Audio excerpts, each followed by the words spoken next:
آخری 10 دن میں لیلۃ القدر رکھی ہے، اعتکاف رکھا ہے۔ پہلی امتوں کے لیے یہ نہیں تھا کہ پچھلے سارے گناہ معاف ہو جائیں، یہ ہمارے لیے کہ ہمارے پچھلے سارے گناہ معاف ہو جاتے۔ اللہ تعالیٰ کا عرش پہلے آسمان پہ آ جاتا، جنت کے دروازے کھل جاتے ہیں، جہنم کے بند ہو جاتے ہیں، شیطان قید ہو جاتے ہیں، اور سمندر کی مچھلیاں اور زمین کی چونٹیاں تک روزہ رکھنے والوں کے لیے دعا کرتی ہیں، اور اللہ تعالیٰ جنت کو روزانہ کہتا ہے ان قریب میرے نیک بندے بندیاں آنے والے ہیں، تو ان کے لیے میک اپ کر لے، تو ان کے لیے تیار ہو جائے۔ یہ اللہ تعالیٰ کی رحمت کو لینے کا سیزن ہے۔ پہلی امتوں کو اعتکاف نہیں ملا تھا، ہمیں اعتکاف ملا ہے کہ 10 دن اللہ دے بوئے تے پہ جاؤ، یا اللہ تیرے کو معافی کروا کے ہی اٹھنا ہے، ہمیں اٹھنا ہی کوئی نہیں۔ تو جو دروازے پہ آ جاتا ہے آدمی اسے معاف کر ہی دیتا ہے۔ کوئی بہت ہی سخت دل والا ہو تو معاف نہ کرے، ورنہ بڑے سے بڑے غصے والے بھی کہتا اچھا جی جاؤ معاف کیتا۔ اس میں ایک لیلۃ القدر ہے، وہ بعد میں بات کرتا ہوں۔ پھر اللہ تعالیٰ نے اس میں غریب آدمی کی کہ روزے اچھے گزر جائیں، عید اچھی گزر جائے، اس کے لیے اللہ تعالیٰ نے صدقہ فطر رکھا ہے۔ ہم اسے عید کے ساتھ جوڑ دیتے، پہلی رمضان سے دینا چاہیے تاکہ غریب اپنا کوئی روزہ تو رکھ سکے۔ پہلی رمضان سے 29 رمضان تک جب مرضی دے دیں، اور اگر وہ فطرانہ ادا نہیں کرتا تو اس کے روزے اس کے سر کے اوپر سے بھی نہیں جاتے، وہیں کھڑے رہتے ہیں۔ اور عام طور پر یہاں اخبار میں ٹی وی پر گندم کے لحاظ سے آتا ہے 2 سیر کڑک دے دو، وہ تھوڑے سے پیسے ہیں، 100-200 روپے ہے۔ میں آپ کو آپ سب مالدار لوگ بیٹھے ہیں، میں آپ کو اپنے نبی کا صدقہ فطر بتاتا ہوں کہ آپ کیا دیتے تھے۔ آپ کشمش دیتے تھے، کھجور دیتے تھے، جو بھی دیے ہیں۔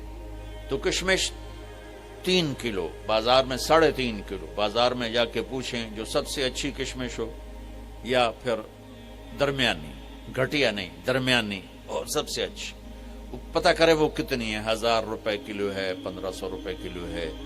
آپ کے گھر کے 4 افراد ہیں تو ایک گھر سے 6000 روپیہ غریب کو جائے گا۔ آج تو 6000 میں ایک ہفتہ نہیں گزرتا۔ تو اب سب سے عرض کرتا ہوں، ویسے بھی خیرات کریں، افطاریاں کروائیں، اور صدقہ فطر کشمش کے حساب سے دیں۔ یہ آپ سب بھائی بہنوں کی خدمت میں گزارش ہے۔ اللہ نے آپ کو رزق دیا، خرچ کریں، یہی آپ کے ساتھ جائے گا، باقی سارا ادھر ہی رہ جائے گا۔ لیلۃ القدر، انا انزلناہ فی لیلۃ القدر وما ادراک ما لیلۃ القدر لیلۃ القدر خیر من 1000 شہر تنزل الملائکۃ فیہا باذن ربہم من کل امر سلام ہی حتی مطلع الفجر۔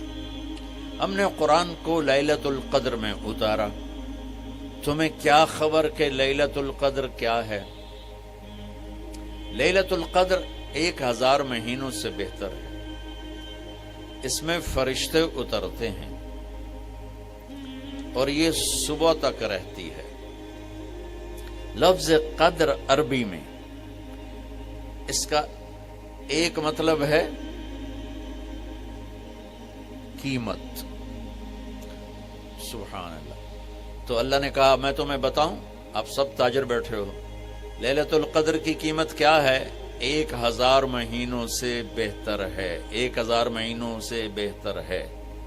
اب 1 روپے پر 1000 نفع لے سکتے ہیں؟ دنیا میں کوئی ایسا کاروبار ہے؟ جو ہیروئن بیچتے ہیں وہ بھی نہیں لے سکتے۔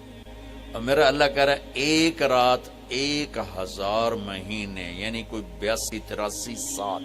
یہ تو آ گیا پہلا قدر۔ دوسرا اس کا مطلب ہے تنگ پڑ جانا، تنگ پڑ وقت فقدر علیہ رزقہ۔ تو تنزل الملائکۃ فیہا، تنزل الملائکۃ والروح فیہا، کہ اس رات اتنے فرشتے اترتے ہیں کہ زمین تنگ پڑ جاتی ہے۔ سبحان اللہ، اتنے فرشتے آتے ہیں زمین تنگ پڑ جاتی ہے۔ تیسرا مطلب ہے قدر،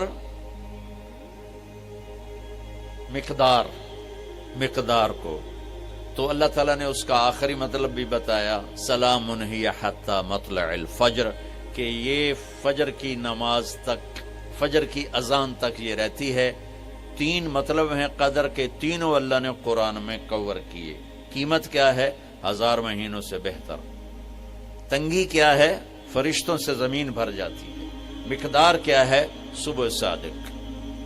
لیلۃ القدر 27 کی نہیں ہوتی، 21، 23، 25، 27، 29۔ اب یہ 5 راتیں جاگنے چھٹ، آپ لوگ تو ویسے رات کے بادشاہ ہو، جاگ لو۔ تو لیلۃ القدر مسجد میں نہ گزارو، گھر میں گزارو۔ یہ مسجدوں میں اشتہار لگ جاتے ہیں، فلاں کے ساتھ شب قدر گزاریں، فلاں حضرت کے ساتھ شب قدر گزاریں، پھر ادھر کوئی صلاۃ تسبیح پڑھ رہا ہے باجماعت، عورتیں صلاۃ تسبیح کی جماعت کرا رہی ہیں، اور پتہ نہیں اور کتنی عجیب و غریب قسم کی عبادات شروع ہو جاتی۔ یہ نفلی عبادت ہے، میرے نبی گھر میں پڑھتے تھے۔ آپ نے اشراق کے سوا ہر نفل گھر پڑھا، ہر سنت گھر میں پڑھی، تو آپ لیلۃ القدر کو یہ مستورات بھی آپ بھی اکٹھے ہو کے نہیں منانا، الگ الگ مصلی بچھا کر اپنے اللہ سے رونا دھونا کرو، اپنے اللہ کو منانا کرو، میں بھی کروں آپ بھی کریں۔ نوافل کی جیسے ابھی شب برات گزری تو اشتہار تھے، میں جا رہا تھا ادھر غلام آباد میں ایک جنازہ ہو گیا تھا، تو اشتہار فلاں حضرت کے ساتھ شب برات گزاریں، فلاں مسجد میں شب برات گزاریں، فلاں جگہ شب برات گزاریں۔ بھائی وہ گھر میں منانے کی ہے، مسجد میں نہیں۔ میرے نبی نے نفلوں کو تنہائی میں ادا کیا، فرض کو مجمع میں ادا کیا۔ لیلۃ القدر میں جاگنا نفل ہے، اور پھر جب کٹھے ہو جائیں گے لوگ اور عورتیں تو پھر ساتھ غیبت بھی چلے گی، اور ایک غیبت کا بول ساری رات کو اڑا کے رکھ دے گا۔ مردوں یا عورت کٹھے ہو جائیں، غیبت سے تو بچتے نہیں، نہ ہی رک سکتے ہیں۔ سندھ سے ہم بائی روڈ آ رہے تھے، کراچی سے بائی روڈ جماعت تھی، تو وہ راستے میں بڑی غیبت کریں، نوجوان تھے سارے نئے نئے، میں چپ کر کے سنتا رہا۔ جب کوئی 2 دن گزر گئے نا تو ہمارے پاس بڑی وین تھی، میں نے کہا بچوں ایک نصیحت کرتا ہوں، غیبت نہ کیا کرو، مذاق کرو، ہنسا کرو، کھیڑا کرو، غیبت نہ کرو۔ تھوڑی سی میں نے اس پہ بات کی تو بڑے متاثر ہوئے، کہا جی ٹھیک ہے انشاءاللہ آئندہ بالکل نہیں کریں۔ کوئی آدھا گھنٹہ گاڑی میں سناٹا رہا، آدھے گھنٹے کے بعد ایک بولے مولانا جی غیبت نہ کریے تو پھر گلاں کی کریے۔ یہ میرا کلچر ہے، لہذا عورتیں عبادت کے لیے بھی اکٹھی ہوں گی تو غیبت شروع ہوگی، مرد مسجد میں اکٹھے ہوں گے وقت ضائع ہوگا، غیبت شروع ہوگی۔ میرے بھائی بہنوں، ہر نفل کو گھر میں گزار، اپنے گھر کو بابرکت بناؤ، اپنے گھروں میں نفل پڑھو، تلاوت کرو، ذکر کرو۔